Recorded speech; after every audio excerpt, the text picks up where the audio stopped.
What happens when a small town throws out bedtime, ignores curfew, and lets the kids run the place? You get a horror movie that proves one thing. Sometimes the scariest thing in the world is a ginger with a Bible and a bad attitude. Tonight we're rewinding back to the corn that haunted an entire generation. This is Children of the Corn, 1984.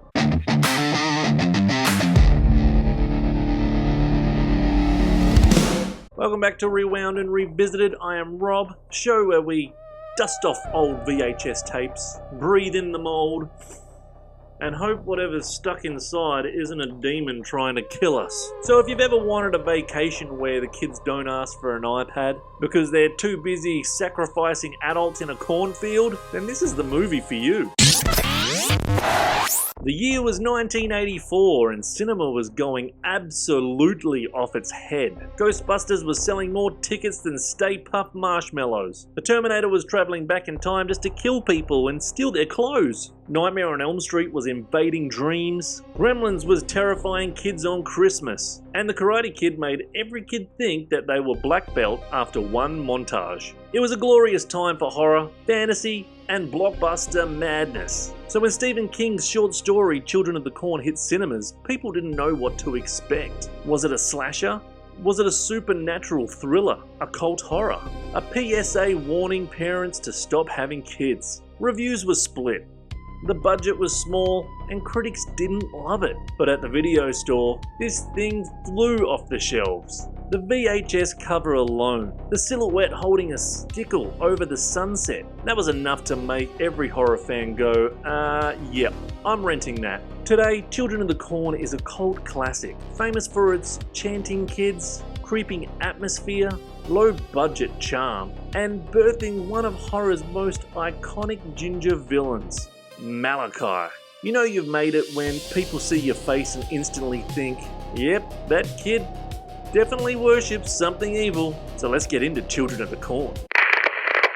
When you think of 80s horror tapes at the video shop, this one was always a must grab. The cover alone screamed, "Do not show this to children." Or do, I'm not your parent. The movie does open with a classic Stephen King style narration. It's comforting and it's eerie and perfect for setting the tone. And then boom, the kids slaughter every adult in the diner. No warm-up, no hesitation, just straight into the corn-fed carnage. Malachai, the ginger demon child, he's the type of kid that would glare at you just for breathing loudly. Every time his face pops up, the cornfield gets 10% darker. Then we shift to Linda Hamilton and her boyfriend, giving the movie an almost warm and adventure tone. It's like, wow, this is kinda sweet. But at the same time, oh god, why are they still driving near the cornfields? Linda Hamilton is an absolute blessing on screen. She's underrated, she's charismatic, and carrying that early 80s charm that I personally think Hollywood didn't appreciate enough. So the first half of this movie is slow burn, but it's Stephen King's slow burn, which means it's not boring, it's atmospheric.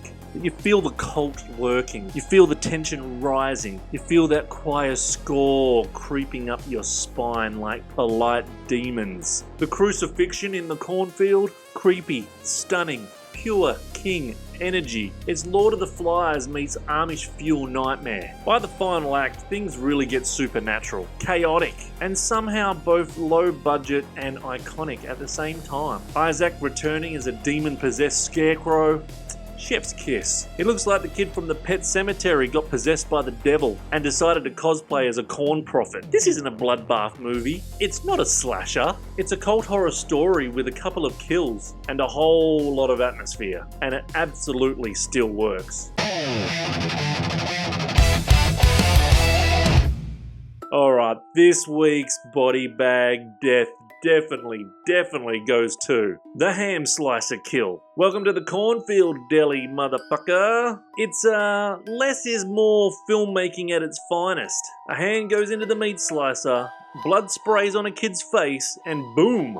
The opening massacre has its first official body bag participant. Nothing says good morning than getting shaved thinner than a deli ham. Zip it, tag it, and toss it in the corn.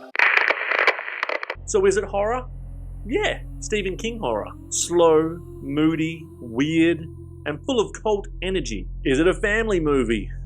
Absolutely not. Unless your family vacations are in the cornfields and you worship scarecrows. But what is this movie really? It's a rural cult nightmare, soaked in atmosphere, creepy chanting, and enough corn to feed every cinema in America. Now, would I keep this tape to risk late fees? Not this time. I love it, but I am not sacrificing my wallet to he who walks behind the rose. I'll return this on time and rent it again next time I need my corn cult fix. So Children of the Corn, a cult classic that proves one thing. Teenagers in groups are dangerous, but kids in cults?